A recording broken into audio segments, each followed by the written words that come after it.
Welcome back to the show. Newly minted Secretary Robert F. Kennedy Jr. took to the microphone at the Department of Health and Human Services Tuesday morning ahead of his first full day at the agency, stating, "My mission at HSS, and I hope you all will join me, is to reverse the chronic disease epidemic in America." He continued, "We're going to work together to launch a new era of radical transparency. Only with radical transparency can we provide Americans with true informed consent." Back in December, RFK Jr. spoke to CNBC about how medications have their place in treatment, but lifestyle changes should remain the primary approach for weight loss. Childhood obesity is now a widespread issue globally, with projections showing that 18% of girls and 20% of boys between 5 and 19 will be obese by the year 2035. Obesity in children is linked to health problems like high blood pressure, insulin resistance, liver disease, and mental health issues like anxiety and depression. Additionally, children with obesity face higher risks of poor health during adulthood. Treatments such as behavioral lifestyle changes, medications, and bariatric surgery have improved short and long-term health indicators in affected children. Joining me now to discuss RFK Jr.'s approach to weight loss and how obesity may be a disease and not a lifestyle choice is doctor and author of the upcoming book, Diet and Exercise Has Failed, Dr. Evan Nadler. Welcome to the show, sir. Good to have you back. Thank you so much for having me. Pleasure to be here. So, when is it in our history that we saw a spike in weight among children? Was there a specific time that we could draw it to? The whole obesity epidemic really started in the 70s. And although we only really noticed that it was adults who were struggling with their weight initially, the children followed pretty quickly behind.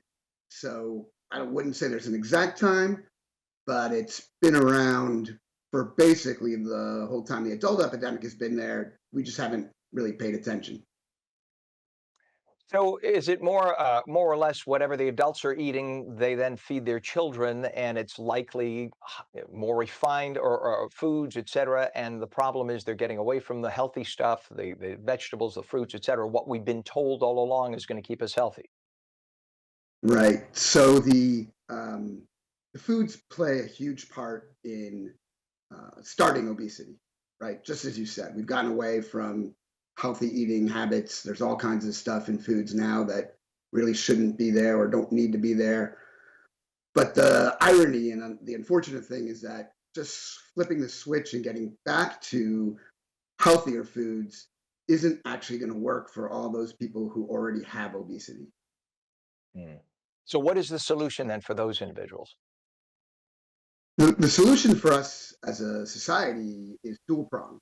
One, what RFK is doing is long overdue. We've needed to fix the food system for years, decades.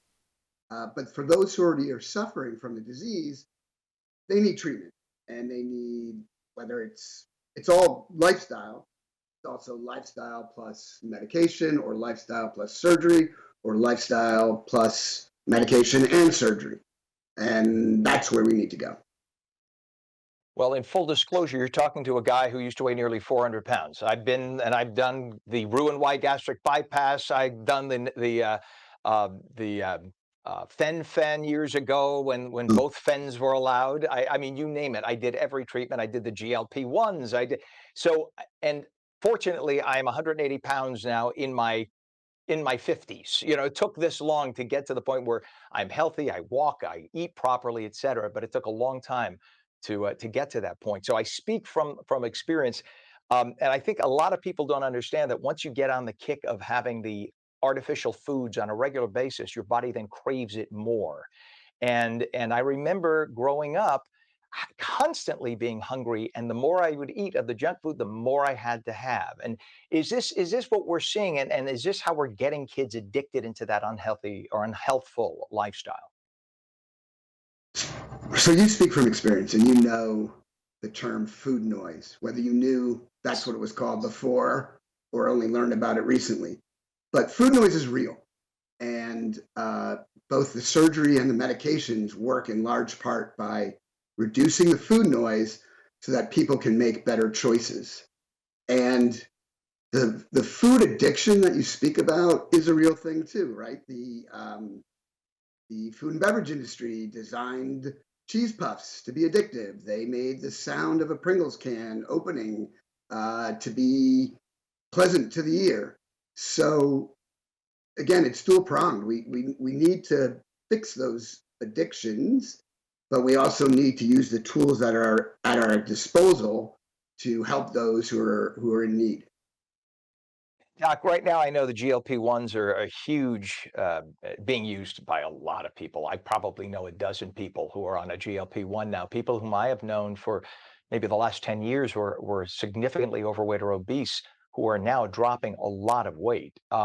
Is this a good means? Because one thing my doctor told me when I had my weight loss surgery back in 2003 was this is not a cure. This is a tool. It is a tool to give you control to learn how to eat properly and exercise. He lectured me on that. And that sticks in my mind like it was yesterday. Is the GLP-1 a good thing or is it just becoming, a quick fix for people? So no obesity treatment is easy or a quick fix. And as you know, surgery is a behavior modification tool. The medications are another behavior modification tool, albeit a different one. Both still require a lot of work from the patient. So when I would have conversations with my patients, I would say it's a 50-50 proposition. The surgery will help you, but it only does about half the work. And you still need to do the other half of the work. And again, that's where some of the food changes that RFK is proposing will help people make that other 50% happen. Yeah, I hope, and I think he has everybody's best interest at heart. I know he's passionate about it, and I can tell you're passionate about it too, doctor, because I'm sure the people you see on a regular basis who come into you feeling desperate and just wanting a solution mean it sincerely in their hearts. And I remember before the medications and before the surgeries, how I would starve. Because that's what you thought you had to do, right? One thought they had to starve, and I would struggle for 2, 3, 4 days and not lose an ounce. And it just was so difficult until the tool of the weight loss surgery at the time for me. That was what was working then. And it helped cut the appetite significantly. So I was able to finally get ahead because it always felt like I was on a treadmill, no matter how hard I tried. If you stopped for just a second, you went flying off the back. So I'm so glad to hear that that's the way you talk to your clients, your patients. With about 10 seconds left, what advice do you have for people who are struggling right now? Well, remember that obesity is a disease, not a lifestyle choice. There's something you can do about it. And you just need to find the advocate who can help you make the changes that you need, whether that be a friend or a provider. You just need to take ownership of your health and tackle it head on. All right. Dr. Evan Nadler, the upcoming book is called Diet and Exercise Has Failed. I can't thank you enough for joining us today on Stacy Washington Now. My pleasure. Anytime you guys want me back, I'm happy to talk more about this topic. Well, we'd love to have you on. I'm sure it's a topic that's not going away anytime soon. Have a great day, That's sir. true. You too. Bye bye. All right.